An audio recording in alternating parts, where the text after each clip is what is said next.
ভারতে যেভাবে মিডিয়া কু হচ্ছে বাংলাদেশের বিরুদ্ধে, এটার বিরুদ্ধে যদি কার্যকর ব্যবস্থা আমরা সম্মিলিতভাবে নিতে না পারি, রাষ্ট্রীয়ভাবে যার যার অবস্থান থেকে যে যতটুকু পারি সামাজিক মাধ্যমে এই ভারতের এই চক্রান্তের বিরুদ্ধে যদি আমরা দাঁড়াতে না পারি, তাহলে আলটিমেটলি ভারত সরকার যদি তাদের জনগণ দ্বারা ইনফ্লুয়েন্স হয়ে যায়, বাংলাদেশের বিরুদ্ধে কি নেতিবাচক সিদ্ধান্ত নেয়, আসলে আমরা এখনো ভারতের সাথে এইভাবে ফাইট করার মতো পর্যায়ে নেই। আমরা বিরোধিতা করতে পারি, এখানে বসে লম্পজম্ব করতে পারবো, ভারতকে গালাগাল দিতে পারবো, কিন্তু সত্যিকার অর্থে ভারতের যে কোনো আগ্রাসন, সেটা অর্থনৈতিক আগ্রাসন, সামরিক আগ্রাসন, কূটনৈতিক আগ্রাসন, সেটি মোকাবেলা করার মতো অবস্থা আমাদের কিন্তু এখনো হয়নি।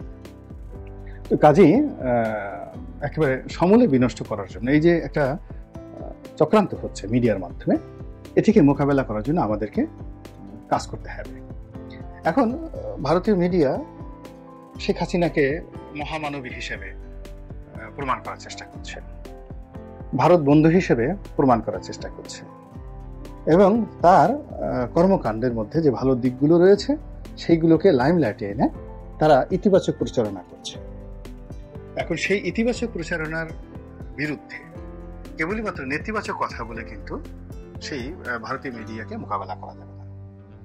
এখানে সত্যিকার অর্থে যারা গণমাধ্যম নিয়ে পড়াশোনা করছেন, বড় বড় সাংবাদিক রয়েছেন, ইন্টেলেকচুয়াল লেভেলে কিছু কর্ম করতে হবে। শেখ হাসিনার একটা কার্টুন ছাপিয়ে দিলাম, তাকে ডাইনি বানিয়ে দিলাম, তার বাপ মা থেকে খুব অশ্লীল ভাষায় কয়েকটি গালাগাল দিলাম, সে কয় ব্যাগ টাকা নিয়ে পালিয়েছে, কত হাজার কোটি টাকা চুরি করেছে, এই সমস্ত জিনিসগুলো বললাম, এটা দিয়ে ভারতীয় মিডিয়ার যে প্রচারণা সেটা বন্ধ করা যাবে না। তারা খুব সায়েন্টিফিক্যালি এবং খুব সিস্টেমেটিক্যালি এমনভাবে তারা কাজ করে যাচ্ছে, যেটি আগামী ৩-৪ মাস যদি এভাবে তারা চলতে পারে, তাহলে শেখ হাসিনাকে কেন্দ্র করে ভারতে যে ইতিবাচক একটি জনমত তৈরি হচ্ছে, সেই জনমতের যে ধাক্কাটা কিন্তু বাংলাদেশেও আসবে। এবং বাংলাদেশে এখন যারা অনেকে শেখ হাসিনার বিরুদ্ধে বিষোদ্গার করছে, তারাও কিন্তু ইনফ্লুয়েন্স হয়ে শেখ হাসিনার জন্য হাহাকার তৈরি করবে। আপনারা বোঝার চেষ্টা করুন, বাংলাদেশে যাবৎকালে সবচেয়ে বড় যে কটি সমাবেশ হয়েছে, 4টি সমাবেশ হয়েছে। আপনি অবাক হয়ে যাবেন যে সবচেয়ে বড় সমাবেশটি হয়েছিল যখন আপনার আইয়ুব খান ক্ষমতা লাভ করলেন এবং তিনি বাংলাদেশে আসলেন বক্তব্য দেওয়ার জন্য। তখন আইয়ুব খানকে দেখার জন্য মানুষজন যে ভিড় করেছিল, ওই সময়টিতে ঢাকাতে যে সমাবেশ হয়েছিল, এখনো পর্যন্ত সবচেয়ে বড় সমাবেশ বলা হয় ঐতিহাসিক সেই আইয়ুব খানের সমাবেশ। দ্বিতীয় যে সমাবেশ, সেটা আইয়ুব খানের বিরুদ্ধে যখন ফাতেমা জিন্নাহ দাঁড়িয়েছিলেন এবং তিনি যখন বাংলাদেশে এসেছিলেন, তখন সারা বাংলাদেশে তাকে কেন্দ্র করে যে উন্মাদনা হয়েছিল, এটা হলো সংখ্যার বিচারে দ্বিতীয় জমায়েত। আর আমরা বঙ্গবন্ধু রেসকোর্স ময়দানে যে 7ই মার্চের ভাষণ বলি, সেই 7ই মার্চের ভাষণ হলো তৃতীয় জমায়েত। আর এরপরে সবচেয়ে বেশি জমায়েত হয়েছিল 1981 সনে, যখন শেখ হাসিনা বাংলাদেশে এসেছিলেন।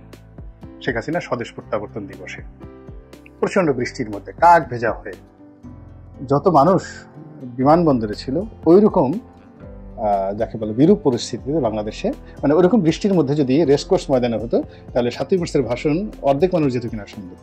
ওইরকম বৃষ্টির মধ্যে যদি আইয়ুব খানের বৈঠক হতো, 3 ভাগের 1 ভাগ লোক যেত কিনা আমি বলতে পারি না, কিন্তু শেখ হাসিনাকে রিসিভ করার জন্য গিয়েছিল। অথচ বঙ্গবন্ধুর হত্যাকাণ্ডের পরে ঢাকা শহরে মিষ্টির দোকান ফাঁকা হয়ে গিয়েছিল। নফরত, ঘৃণা, আওয়ামী লীগের ঘৃণা, আওয়ামী লীগের কোনো লোক মারা গেলে মানুষ জানাজা পড়াতে যেত না, এরকম অবস্থা। বলতে হিন্দু হয়ে গেছে, জানাজা হবে না, 76 সালের ঘটনা। তো সেই যে ঘৃণা, সেই ঘৃণা কিন্তু শেখ কামালকে নিয়েছিল, শেখ জামালকে নিয়েছিল, শেখ কামালের স্ত্রীকে নিয়েছিল, শেখ হাসিনাকে নিয়েছিল, শেখ রেহানাকে ছিল। পুরো 76-77 সন পর্যন্ত আওয়ামী লীগের কারো বিরুদ্ধে, শেখ পরিবার সম্পর্কে কোন রকম ইতিবাচক কথা বলার মতো ক্ষমতা বাংলাদেশের কারোর ছিল না। তো সেই জিনিসটি 81 সনে এমন কি হলো যে শেখ হাসিনার আগমন উপলক্ষে সারা বাংলাদেশের সবচেয়ে স্মরণকালের জমায়েত হয়ে গেল সেই ঢাকা এয়ারপোর্টে, এটি প্রচারণার কারণে। তো সেই প্রচারণা এখন গ্লোবালি 1000 গুণ বেশি করা সম্ভব। আর অতীতে আওয়ামী লীগের টাকা ছিল না, কানেক্টিভিটি ছিল না। এখন তাদের রাশিয়াতে রাষ্ট্রীয় পর্যায়ে বন্ধু আছে, ভারতে আছে, তারপরে চীনে আছে, মধ্যপ্রাচ্যে আছে, আমেরিকাতেও আছে, এবং অঢেল টাকা অঢেল টাকা, 15 লক্ষ কোটি টাকা তারা বাংলাদেশ থেকে শুধু পাচার করেছে। ফলে এই টাকা নিয়ে যদি তারা মাত্র বছরখানেক প্রচারণার সময় পায়, সেই সময়টাতে শেখ হাসিনা বেঁচে থাকবেন কিনা আমি বলতে পারি না। তবে জয়, পুতুল বা শেখ রেহানার ছেলে ববি, তার মেয়ে টিউলিপ বা রূপন্তী, তারা যদি এয়ারপোর্টে আসে, আল্লাহ মাফ করুন, কি যে অবস্থা তৈরি হবে এটি আমি এখন কল্পনাও করতে পারছি না। এবং এই শুরুটা খুবই সায়েন্টিফিক্যালি ভারতীয় মিডিয়া করছে, এবং যারা এটাকে অপছন্দ করেন তারা লাফাতে পারেন, গালাগাল দিতে পারেন, তো সেগুলো করে লাভ নেই। বুদ্ধিমত্তাকে মোকাবেলা করার জন্য বুদ্ধি লাগবে, তলোয়ারকে মোকাবেলা করার জন্য তলোয়ার লাগবে, বন্দুককে মোকাবেলা করার জন্য বন্দুক লাগবে। আওয়ামী লীগের লোকজন এখন যে প্রচারণা করছে, সেই প্রচারণার বিরুদ্ধে কাউন্টার প্রচারণা করার জন্য যদি বিনিয়োগ করা না হয়, প্রস্তুতি না থাকে, চেষ্টা করা না হয়, তাহলে আওয়ামী লীগের ফিরে আসতে খুব বেশি সময় নেবে না। আমি কয়েকটা ভিডিওতে বলছি যে স্বাভাবিক নিয়মে চললে তাদের 20 বছর সময় লাগবে, মানে 2 যুগ সময় লাগবে। কিন্তু যদি অস্বাভাবিক হয় তাহলে 2 মাসের মাথায় তারা ফিরে আসলেও আশ্চর্য হওয়ার কিছু নেই। এর কারণ হলো ইতিপূর্বে এরকম অনেক ঘটনা অনেক দেশে ঘটেছে। গণ অভ্যুত্থান হয়েছে, দেশ থেকে পালিয়ে গেছে, 1 মাস পরে, 2 মাস পরে, 3 মাস পরে আবার রাজার হালে ফিরিয়েছে। দেখেন তো রাজা পাকসের এখন শ্রীলঙ্কার রাজনীতি নিয়ন্ত্রণ করছে না, রাজা পাকসে ফেরত আসছে, গিয়ে দেখেন সেখানে। তারপরে রেজা শাহ পাহলভী, সে প্রথমে পালিয়ে গেছিল 50-এর দশকে, প্রথম গণ অভ্যুত্থান যখন মোসাদ্দেক সেখানে প্রধানমন্ত্রী হলেন। কিন্তু যখন কাউন্টার কু হলো, তিনি আবার ফিরে আসলেন এবং আবার ক্ষমতায় বসলেন। কাজে এই যে লীলা খেলাগুলো হচ্ছে, সেই লীলা খেলা মোকাবেলা করার জন্য আপনাকেও লীলা খেলা জানতে হবে। এবং আমাদের বাংলাদেশে যেমন আমার কথা শুনে বাংলাদেশের মানুষ, আমরা ভারতের মতো এত ঐক্যবদ্ধ হতে পারি না। ভারত যেমন তাদের যারা সোশ্যাল ইনফ্লুয়েন্সার, সামাজিক মাধ্যমে যারা খুবই জনপ্রিয়, তাদের বক্তব্য দ্বারা তারা মারাত্মকভাবে ইনফ্লুয়েন্স হয় এবং সরকারের উপর চাপ প্রয়োগ করে।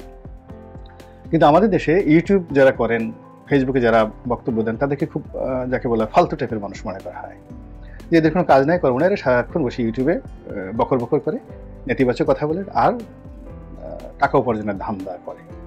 কিন্তু এর মাধ্যমে যে সচেতনতা সৃষ্টি করা হচ্ছে বা এর মাধ্যমে যে ইতিবাচক দিক রয়েছে, এবং ইউটিউবারদের কথাকে কোট করে সরকারের উপর চাপ প্রয়োগ করার জন্য সরকারি বেসরকারি আমলা কামলা থেকে শুরু করে সাধারণ জনগণ ভারতে যেভাবে অ্যাক্টিভেট করে, প্রতিক্রিয়া দেখায়, তারপরে যেভাবে রাস্তায় নামে, ওটা বাংলাদেশে হয় না। তারপরেও যেহেতু সবাই বলছেন, আমি বলছি যে আল্লাহ আমাদের সবাইকে হেদায়েত দান করুন এবং হেফাজত করুন। আসসালামু আলাইকুম ওয়া রাহমাতুল্লাহি ওয়া বারাকাতুহু।